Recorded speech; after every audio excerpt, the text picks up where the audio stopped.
All right, everyone be seated, please. Good morning.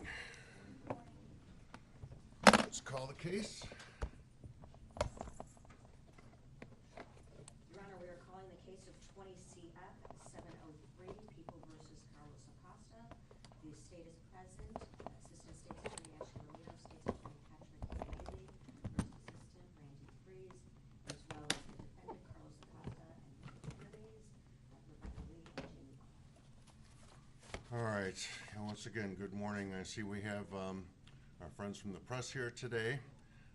Same people who we had during the trial, the same rules during the trial will apply to this hearing today. So if there's any questions, let me know. All right, so we're here today, first of all, for hearing on post-trial motions. Defense, are you ready to argue? Judge, we filed our post-trial motion on February 14th. We don't intend to argue any further. The motion was fully briefed by the defendant and responded to by the state. All right, and it was a very thorough motion, and I do appreciate that. State, do you have any response to it? Your Honor, I did write a very comprehensive response as well. Given that counsel's not arguing, we will rely on our written response as well. All right, and I did receive and read the state's reply, and which was also, as Ms. Romero said, comprehensive, and I think fully embraced the issues that were in the case. And so, keeping in mind that I have ruled on all of these issues before, I will, in the context of the post-trial motion, in my ruling on that, refer to some of them. But my failure to refer to any particular part of it should not be construed as my not having considered that, because I've considered everything in the pleadings from both sides. All right, so several things. One of the issues the defense raised was the reports from DCFS that were initially tendered regarding the rules and regulations of DCFS. We learned during, I think, the second day of the trial that they were superseded and had, to some extent, been changed. We took a recess. Those reports, everyone had the reports. The witness was still on the stand when we came back, and we went through all of the reports, all of the regulations as superseding the other regulations. The defense has argued that they were prejudiced by that.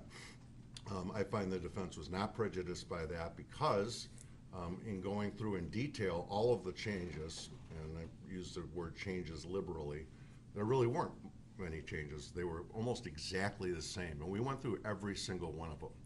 So I find there was absolutely no prejudice at all from the initial tender of the regulations that were older. It was corrected, and there was no prejudice at all. Regarding the court's rulings on the different types of reports that I did pre-trial, the defense argues that some were improperly considered.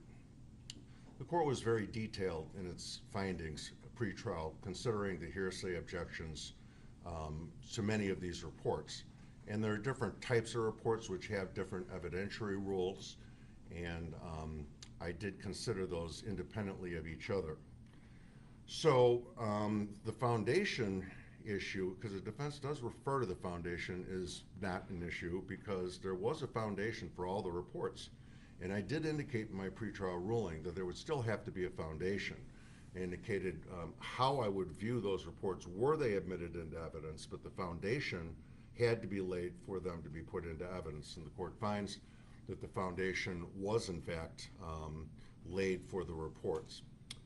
Now, different types of reports. Medical records can be admitted under the medical records exception in prior case law, and they were with foundation and were considered properly by the court.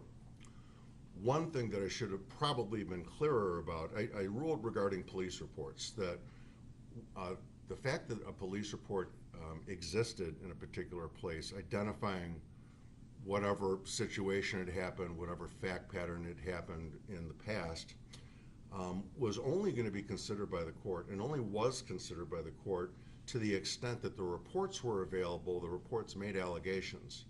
I do not find that the state had to prove, and they did not prove, that what happened was alleged in the reports actually did happen. I don't know whether they did or didn't. There were police reports. They don't establish those things happen, but they are things that are required to be collected by DCFS in their investigation. And in this case, they were not.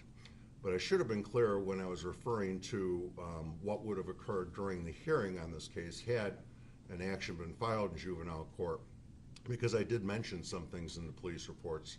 I don't know that that evidence would have necessarily come in during the hearing, because the state would have had to call those witnesses and the court would have had to make findings about the credibility of the witnesses. I did mention those things, but I would note that in the context of what that hearing would have looked like, and what that hearing would have looked like was obviously extremely important to the causation issue here. I don't know whether they would have come in or not, but I do find that they were, while relevant, were probably pretty much collateral to the main issues in the case. The main issues in the case, the court found, came from evidence that was presented with foundation and considered in light of the hearsay rules. And when I'm referring to that, I'm referring to DCFS records that existed, and the court records which existed, which indicated the involvement of the family, when AJ was born, being drug addicted, being taken out of the home. The court considered the medical reports pursuant to that, which once again probably didn't have a tremendous amount to do with my ruling in the case. The court considered the prior conviction that Ms. Cunningham had for battery, which is public record and is admissible for the truth of the matter asserted. The court considered the observations made by Mr. Acosta at the McHenry Police Department, the observations made by him at the home, the statements which are made directly to him by both AJ and his mother, and his observations of the clothing that AJ was wearing, and also his observations about the home.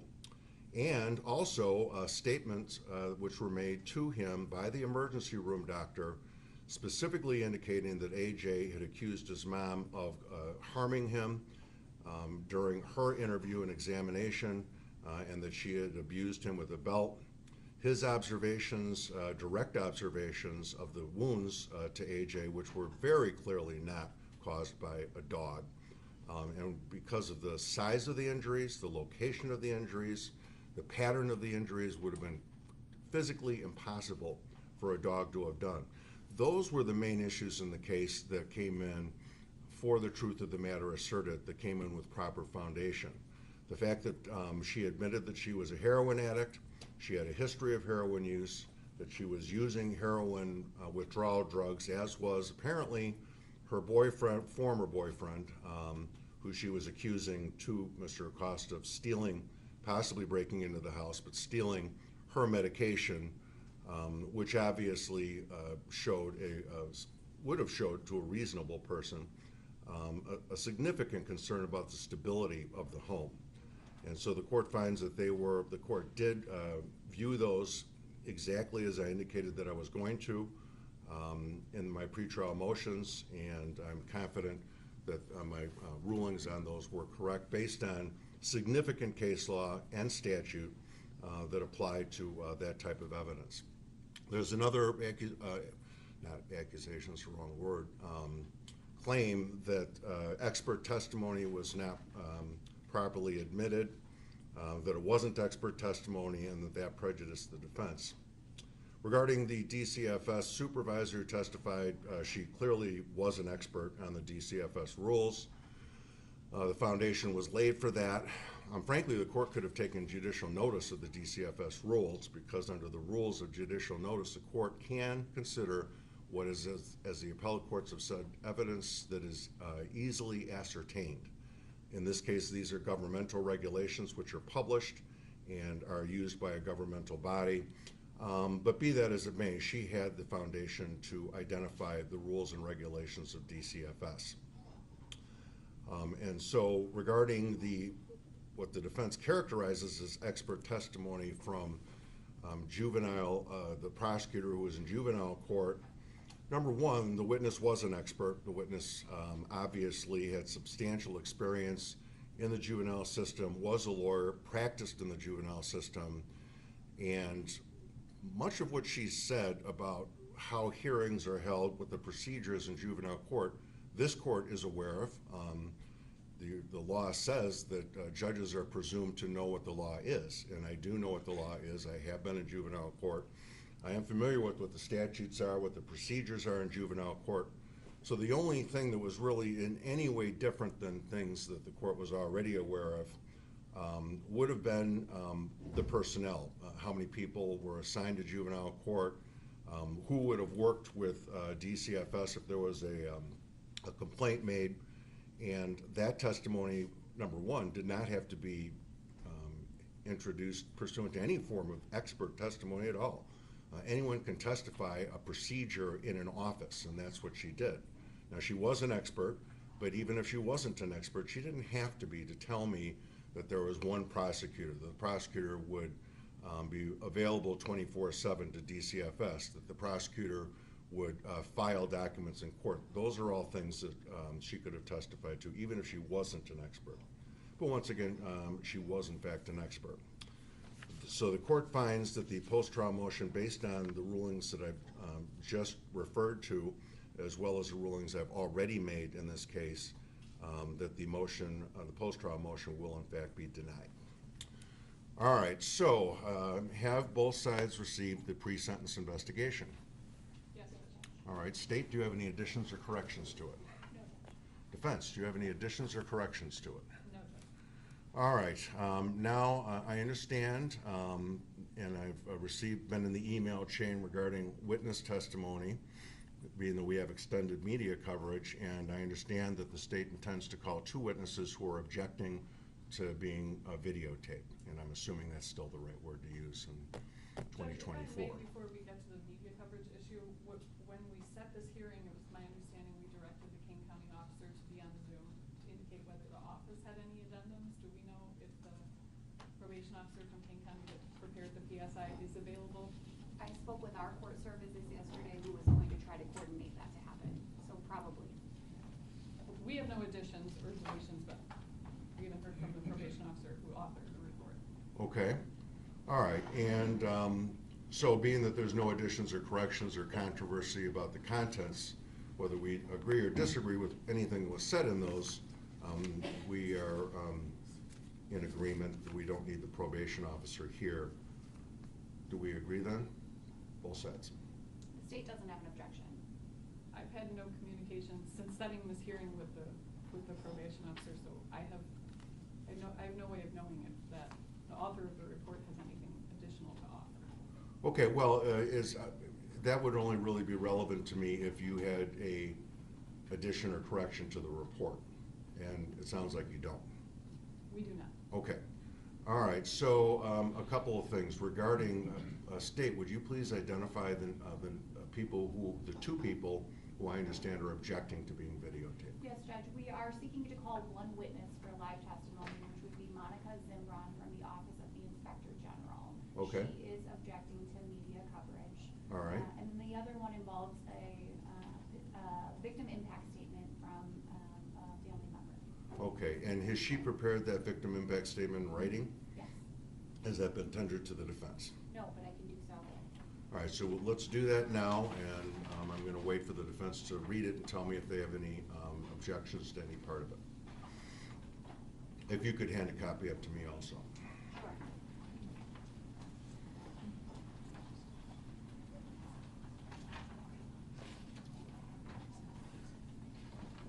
Judge, there are 2 victim impact statements. The other one, she was not seeking to present on her own. She was just going to have somebody from our office read it, so it's not a extended media issue, but I can provide the court Okay. copies of both. And that's fine. So the other victim impact statement would be presented in open court? In open court, but read by Mr. Keneally.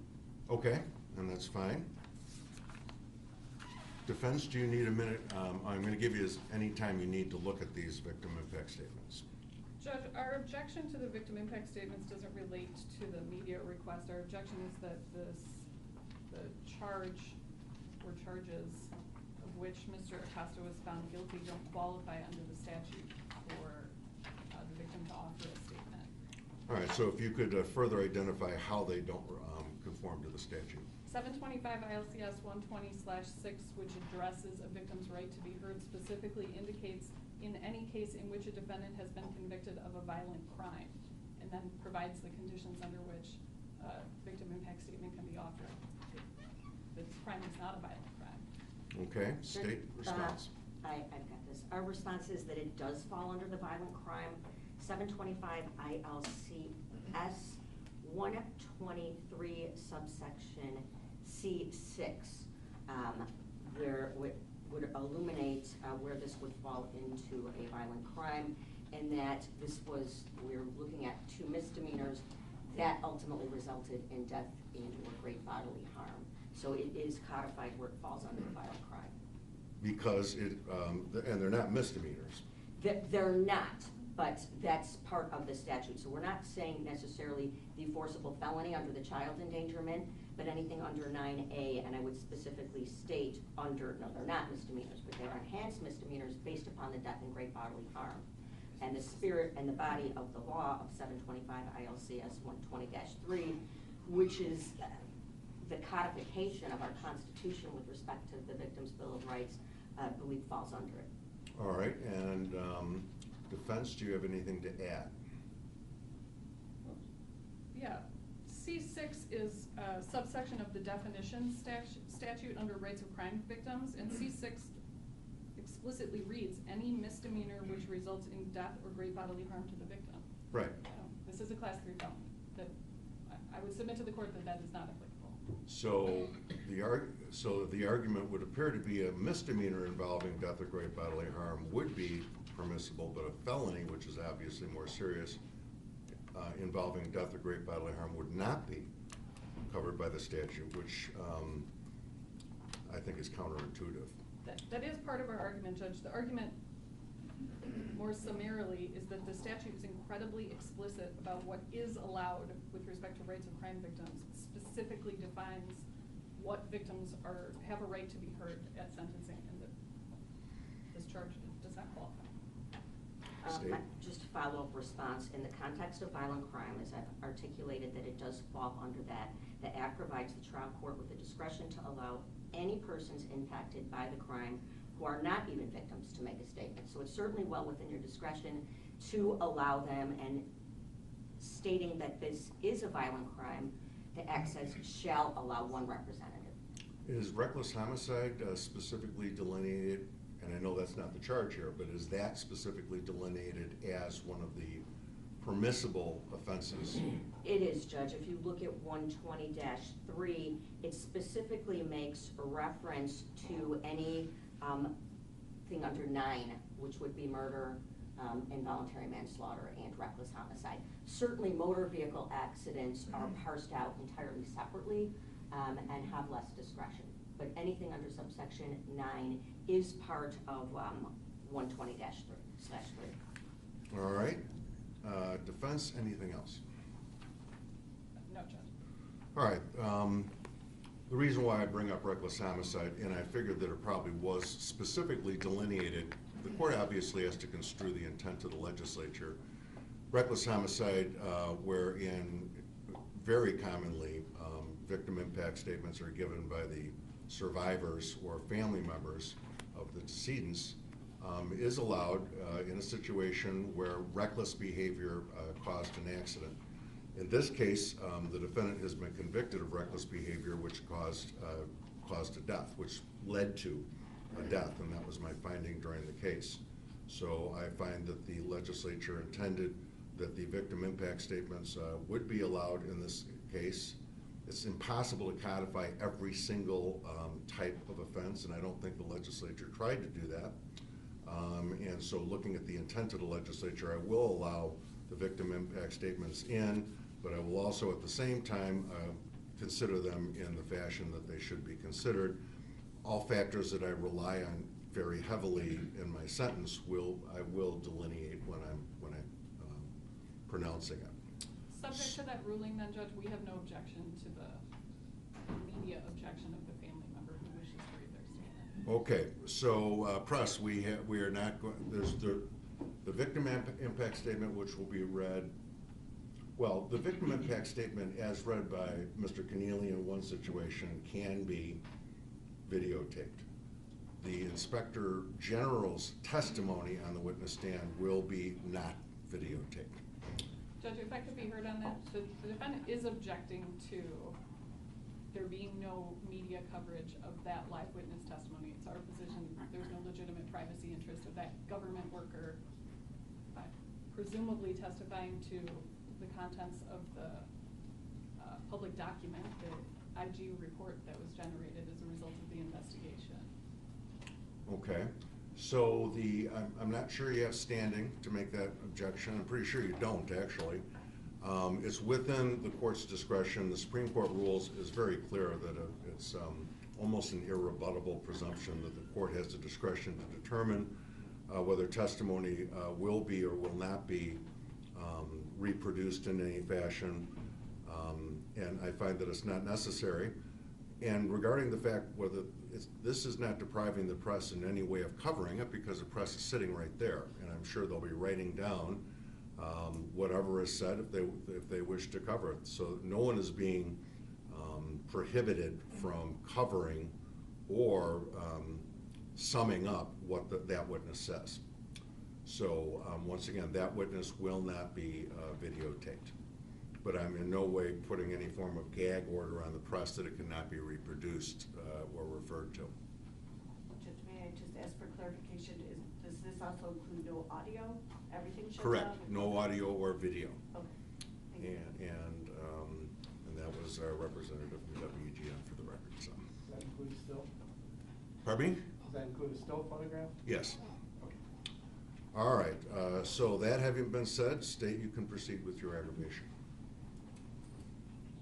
The state would begin by calling Ms. Zembron. This is the first.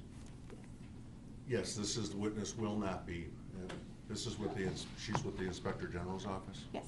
So will not be videotaped, photographed, or